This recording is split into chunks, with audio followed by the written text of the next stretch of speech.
Welcome back সবাইকে। আজ আমি escape of the seven season 2 এর এপিসোড 11 এক্সপ্লেন করব। যারা আগের এপিসোডগুলো দেখোনি, ডেসক্রিপশনে লিংক দেওয়া আছে, ওখানে ক্লিক করে দেখে নাও। আর নতুন হলে চ্যানেলটা সাবস্ক্রাইব করে দাও। তো চলো শুরু করা যাক। তো এপিসোডের শুরুতে মিসকো স্বপ্নে দামিকে দেখে অনেক ভয় পেয়ে যায়। সে দামিকে তার বাচ্চাদের কোনো ক্ষতি করতে বারণ করলে দামি কাঁদতে কাঁদতে বলে, আমিও তো তখন বাচ্চাই ছিলাম, তবে কেন আমাকে এত হেট করতে। এই শুনে মিসকো তার কাছে ক্ষমা চেয়ে বলে সে ভুল করেছিল। এখন বর্তমানে জিনমোর ডাকে মিসকো জেগে উঠে প্রথমেই সে হানার খোঁজ করে। জিনমো জানায় সে ভালো আছে। এরপর মিসকো তার বাজে কাজগুলো এক্সপোজ করে ম্যাথিউকে শাস্তি দিতে বলে। মিসকো বলে, আমার গায়ে যখন গুলি লাগলো তখনই আমি রিয়েলাইজ করলাম লাহি কেন ওসব করেছিল। আমি এখন দামির কাছে গিয়ে তার কাছে ক্ষমা চাই। এই শুনে জিনমো কাঁদতে কাঁদতে তাকে এরিকা ও ফিলিপের কথা ভাবতে বলে আর জানায় সে আর কাউকে হারাতে চায় না। এই সময় মিসকো অজ্ঞান হয়ে গেলে সকলে তখনই তাকে হসপিটালে নিয়ে যেতে থাকে। ডোহুক জুরানকে এরিকা ও ফিলিপকে নিয়ে হসপিটালে আসতে বলে আর মনেকে হানার খোঁজ নিতে বলে। নামচুর ডিটেকটিভ ওকে খবর দিতে বললে ডোহুক ওকে ফোন করে জানায় তিকিতাকার সিও ম্যাথিউ মেয়রের ওয়াইফকে খুনের চেষ্টা করেছে। পরের সিনে ওটিতে নিয়ে যাওয়ার সময় জিনমো মিসকোকে কথা দেয় সে তাকে ছেড়ে কোথাও যাবে না আর প্রে করে যেন মিসকো সুস্থ হয়ে যায়। অন্যদিকে মিসকো ও হানাকে জিনমোরা নিয়ে গেছে শুনে ম্যাথিউ অনেক রেগে যায়। সে তার লোকদের লুকিয়ে থাকতে বলে আর লুকাকে সমস্ত সিসিটিভি ফুটেজ ডিলিট করার জন্য ইনস্ট্রাকশন দেয়। এই সময় তার বাড়িতে ডিটেকটিভ ও চলে এলে তারা অনেক ঘাবড়ে যায়। নেক্সট সিনে এরিকা ও ফিলিপ হসপিটালে এসে কাঁদতে শুরু করলে জিনমো তাদের হাক করে জানায় তাদের মার কিছু হবে না। এই সময় নার্স এসে জানায় মিসকোকে রক্ত দিতে হবে। এতে জুরান ও নামচুল দুজনেই রক্ত দিতে চায়। জিনমো জানায় তার ও মিসকোর ব্লাড গ্রুপ সেম। পরের সিনে জিনমো রক্ত দেয়। অন্যদিকে ডোহুক থানায় এলে ডিটেকটিভ জানায় ম্যাথিউকে তারা বাড়িতে পায়নি আর আশেপাশের সিসিটিভি এক সপ্তাহ ধরে বন্ধ ছিল। এতে ডোহুক প্রুফ হিসেবে তাদের গাড়ির ব্ল্যাক বক্স ফুটেজ দেয়। এরপর ভিডিওতে বেককে দেখিয়ে ডোহুক জানায় বেক ম্যাথিউর লোক। এই দেখে ডিটেকটিভ ও তার অ্যাসিস্ট্যান্টকে বেক ও ম্যাথিউর নামে ওয়ারেন্ট বের করতে বলে। পরের সিনে ম্যাথিউকে থানায় আনার সময় রিপোর্টার প্রশ্ন করতে থাকে সে কি সত্যি মেয়রের ওয়াইফকে খুনের চেষ্টা করেছে। এতে ম্যাথিউ কোনো উত্তর দেয় না আর তার লয়ারকে অর্ডার দেয় যেন তার নামে কোনো নিউজ আর্টিকেল বের না হয়। এই সময় ডোহুক কিতাকে ফোন করে ওয়াংচানকে ডাউন করতে বলে। ওয়াংচান দেখে তার বিরুদ্ধে অনলাইনে ডোমেস্টিক ভায়োলেন্স নিয়ে আর্টিকেল লেখা হয়েছে। এই দেখে সে রেগে যায়। পরের সিনে মনে হানার কাছে এলে কিউংসু জানায় হানাকে অনেকদিন না খাইয়ে রাখা হয়েছিল। এর সাথে গুলির আওয়াজ শুনে সে শক পেয়েছে। অন্যদিকে ডিটেকটিভ ও ম্যাথিউকে জিজ্ঞাসাবাদ করতে থাকলে ম্যাথিউ চুপ থাকে। তার অ্যাসিস্ট্যান্ট ফোন করে জানায় ম্যাথিউর বাড়ি থেকে কোনো সিসিটিভি ফুটেজ বা মিসকোর রক্তের দাগ কিছুই পাওয়া যায়নি। এই শুনে ম্যাথিউ স্মাইল করে। লয়ার প্রমাণের অভাবে ম্যাথিউকে নিয়ে যেতে থাকলে ডিটেকটিভ তাকে বসতে বলে আর বলে তোমার বাড়ি থেকে কোনো ব্লাড বা ফিঙ্গারপ্রিন্ট পাওয়া যায়নি, এর মানে তুমি গোটা বাড়ি কেমিক্যাল দিয়ে পরিষ্কার করেছো। তুমি কি কিছু লুকোতে চাইছো?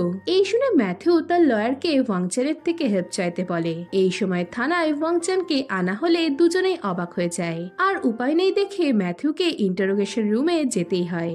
নেক্সট সিনে হানা ঠাকুমার কাছে মিসকো কেমন আছে জানতে চায়। হানা বলে চেয়ারম্যান মিসকোকে মারতে চায় কারণ আমি ওর মেয়ে বলে। মা মিসকো দুজনেই আমার জন্য অনেক কষ্ট পেয়েছে। এই সময় হানার কথা শুনে মনের চোখে জল আসে। রাতে মনের মা মনের কাছে এলে মনে জানায় সে তার লাইফে অনেক খারাপ কাজ করেছে। সে দামির সাথে যা যা করেছে তাতে তার শাস্তি পাওয়া উচিত। এতে তার মা বলে সে অলরেডি তার পাপের প্রায়শ্চিত্ত করছে। তারা সকলে যেভাবে হানাকে প্রোটেক্ট করছে এতে হানা অনেক ধন্য। এই শুনে মনে বলে তুমি কি জন্য ওকে ধন্য বলছো? ওর বাবা ওকে মারতে চায় বলে, না আমার মতো ফালতু মা পেয়েছে বলে? মনের মা বলে তুমি আজ প্রথম ওকে তোমার মেয়ে বলে স্বীকার করেছো। মনে বলে আমি কবে থেকে এরকম মনস্টার হয়ে গেলাম তুমি বলতে পারো? এই বলে সে তার মাকে হাক করে কাঁদতে থাকে। অন্যদিকে ডক্টর জানায় মিসকোর সার্জারি সঠিকভাবে হলেও সে বাঁচবে কিনা তার কোনো গ্যারেন্টি নেই। তার এখন হার্ট ট্রান্সপ্লান্টের দরকার। এই শুনে জিনমো অনেক ভেঙে পড়লে ডোহুক তাকে বাচ্চাদের কথা ভাবতে বলে। পরের সিনে সকলে ভাবতে থাকে তারা কিভাবে মিসকোকে ছাড়াই ম্যাথিউর বিরুদ্ধে প্রমাণ জোগাড় করবে। তখনই সময় মনে বলে সে রিভিল করতে চলেছে যে সে কের বাচ্চার জন্ম দিয়েছে আর ম্যাথু কে।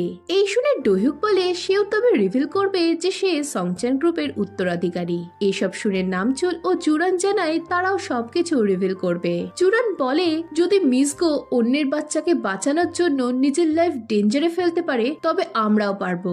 এই শুনে ডোহুকের লাহির কথা মনে পড়ে বলে নেক্সট 40 ঘন্টা তারা সবাই কেকে ডাউন করার চেষ্টা করবে আর পুরো দুনিয়াকে তারা মিসগোর ইনসিডেন্টের ব্যাপারে জানাবে। পরের সিনে স্টক থেকে ম্যাথিউকে মিসগোর খুনি বলে নিউজ আর্টিকেল পোস্ট করা হয়। এই দেখে জিনমো মিসগোর কাছে গিয়ে জানায় সে তার জন্য ফাইট করবে আর সব মিটে যাওয়ার পর তারা একসাথে একটা পরিবার হয়ে বাকি লাইফটা কাটাবে।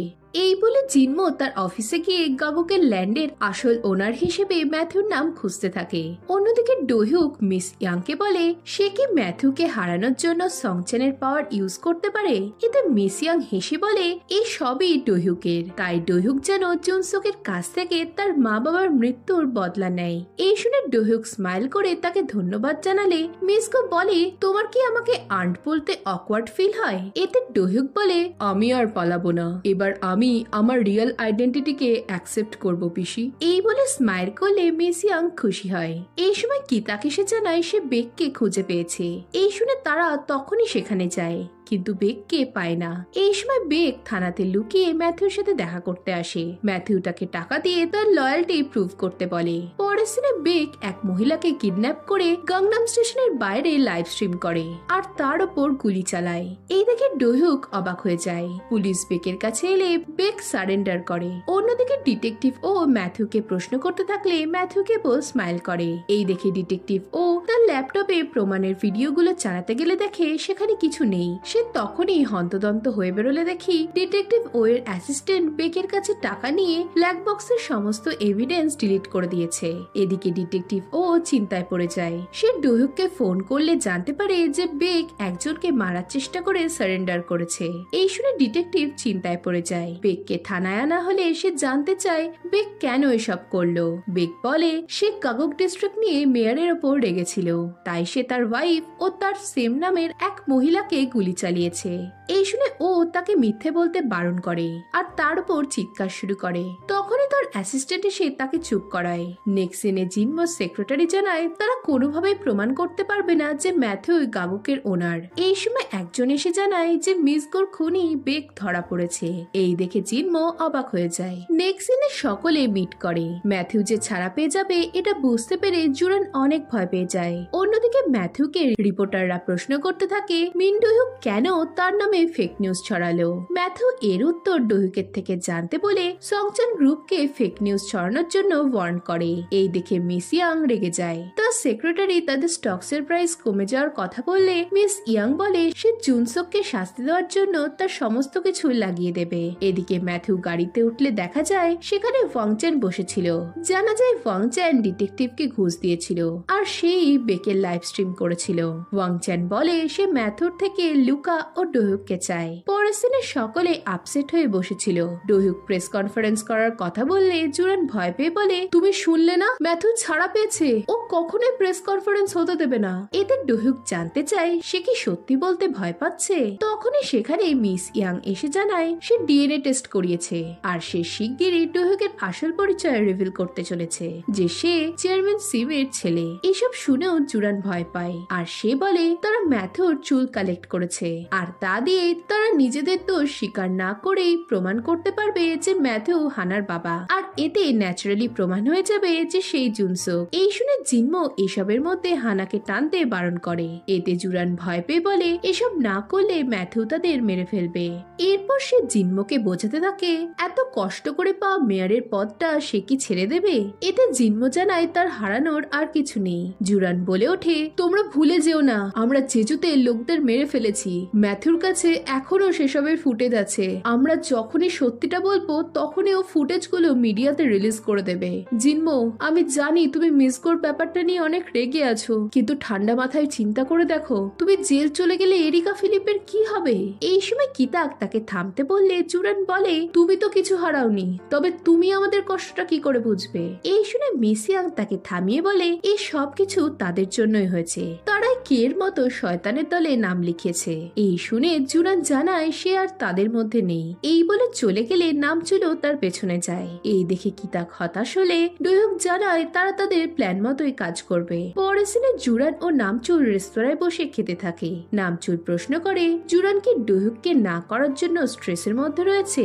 এতে জুরান তাকে চুপচাপ খাওয়াতে মন দিতে বলে কিছু পর নিজেই কাঁদতে শুরু করে। এই দেখে নামচুল তাকে কমফোর্ট করলে জুরান জানায় সে যে কতটা খারাপ একটা মানুষ এটা বলতেই সে ভয় পাচ্ছে। জুরান বলে একসময় আমি অনেক মন দিয়ে নিজের কাজ করতাম, টাকার চেয়ে মানুষের জীবন আমার কাছে অনেক বেশি দামি ছিল। এই শুনে নামচুলের নিজের চাকরির প্রথম দিনের কথা মনে পড়ে, যেদিন সে লয়াল থাকার শপথ নিয়েছিল। এসব মনে করে নামচুলেরও চোখে জল আসে আর সে জুরানকে হাগ করে। নেক্সট সিনে ম্যাথিউ হাসপাতালে এসে মিসগোর হসপিটাল বিলস দিতে চাইলে জিনমো রেগে যায়। এই সময় মিসগোর কন্ডিশন খারাপ হয়ে পড়লে জিনমো ছুট লাগায় আর ম্যাথিউ মনে মনে ভাবতে থাকে মিসগো যেন মরে যায়। এদিকে ডক্টররা জিনমোকে যে কোনো খারাপ নিউজের জন্য রেডি থাকতে বললে জিনমো অনেক কষ্ট পায়। পরের সিনে বাচ্চারা হসপিটালে এসে কাঁদতে থাকে আর তার মাকে জেগে উঠতে বলে। জিনমো তাদের কমফোর্ট করলে হানা এসে মিসগোর হাত ধরে বলে সে মিসগোর মেয়ে হতে চায়। এই বলে কাঁদতে থাকলে মিসগোর আঙুল নড়ে ওঠে। নেক্সট সিনে ডোহুক প্রেস কনফারেন্স হোল্ড করার কথা বললে মনে জুরান ও নামচুলকে বলে তারা যদি চায় তবে তারা এসব থেকে নিজেদের সরিয়ে রাখতে পারে। এরপর সে ডোহুককে কনফারেন্সের আয়োজন করতে বললে হানা বলে ওঠে সে প্রেসকে জানাবে সে চেয়ারম্যানের মেয়ে। এই শুনে মনে তাকে হাক করে আর জুরান তাদের করা খারাপ কাজের কথা মনে করে বলে হানার এসব করার দরকার নেই, তারাই সবটা সামলে নেবে। এই শুনে নামচুল তাকে আনন্দে জড়িয়ে ধরে। নেক্সট সিনে কিতাক ও ডোহুক মিলে কিছু সৎ রিপোর্টারদের খুঁজে বের করে। জুরানকে মিসগোর জন্য আপসেট দেখে নামচুল তার মন ভালো করার জন্য বলে তুমি ক্যামেরার সামনে আসবে, তাই নিজের স্কিনের যত্ন নাও। মনের মা মনের জন্য নিজের হাতে রান্না করে। এদিকে সবাইকে চুপচাপ দেখে ম্যাথিউর অড লাগে। এই সময় ওয়াংচেন ফোন করে জানায় যে জিনমো কিছু রিপোর্টারদের ইনভাইট করেছে। এই শুনে ম্যাথিউ চিন্তায় পড়ে লুকাকে জিনমোর খোঁজ করতে বললে লুকা জানায় সে ইমার্জেন্সি প্রেস কনফারেন্স করার আয়োজন করছে। ম্যাথিউ ভেন্যু জানতে চাইলে লুকা সংচেন বিল্ডিং এ যেতে বলে।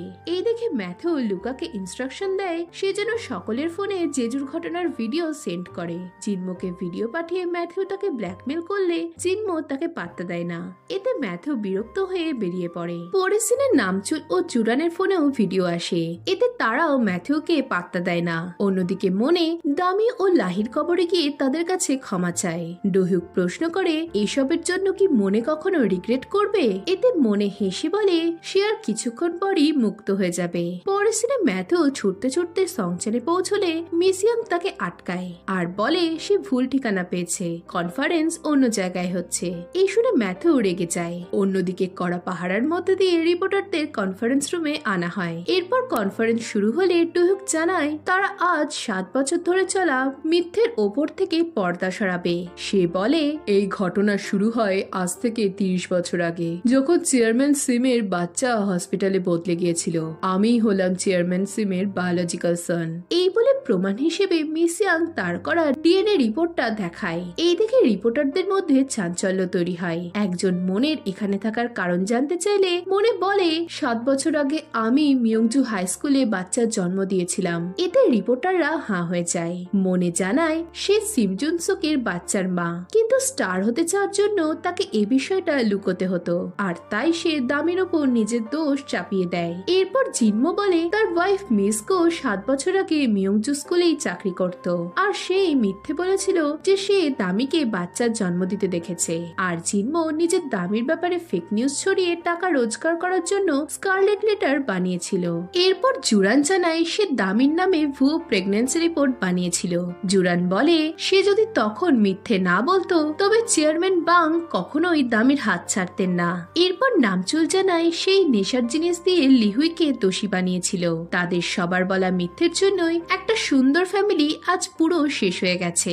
এরপর মনেরা সকলে তাদের সামনে দামিকে ইমাজিন করে। দামি তাদের দিকে তাকিয়ে অল্প স্মাইল করে বাতাসে মিশে যায়। এরপর ডুহুক বলে, সকলে জানে যে লিহুই প্লাস্টিক সার্জারি করে ম্যাথিউ হয়েছে, কিন্তু ম্যাথিউ আসলে লিহুই নয়। এই শুনে রিপোর্টাররা এর মানে জানতে চাইলে ডুহুক বলে ম্যাথিউ আসলে সিম জুনসুক। জিনমো বলে এটা সত্যি। তারাই টাকা ও ফেমের লোভে পড়ে ম্যাথিউর কথায় সকলকে এতদিন বোকা বানিয়ে এসেছে। সে যে গুন্ডা থেকে আজ সিওলের মেয়র হতে পেরেছে, এই সবই জুনসুকের জন্য। ডুহুক বলে, প্লিজ আপনারা আমাদের মুখের দিকে তাকান, তাহলেই বুঝবেন যে আমরা সত্যি বলছি। দামের ইনসিডেন্ট থেকে জুনসুককে ন্যাশনাল হিরো বানানো পর্যন্ত সবই হয়েছে কেবল আমাদের বলা মিথ্যের জন্য। এই বলে সকলে উঠে দাঁড়ায়, আর এর সাথে এপিসোড 11 এখানেই শেষ হয়ে যায়। এখন এরপর কি হবে জানতে হলে ভিডিওটাতে লাইক ও কমেন্ট করো, আর নতুন হলে চ্যানেলটা সাবস্ক্রাইব করে দাও। তো দেখা হচ্ছে নেক্সট ভিডিওতে। বাই।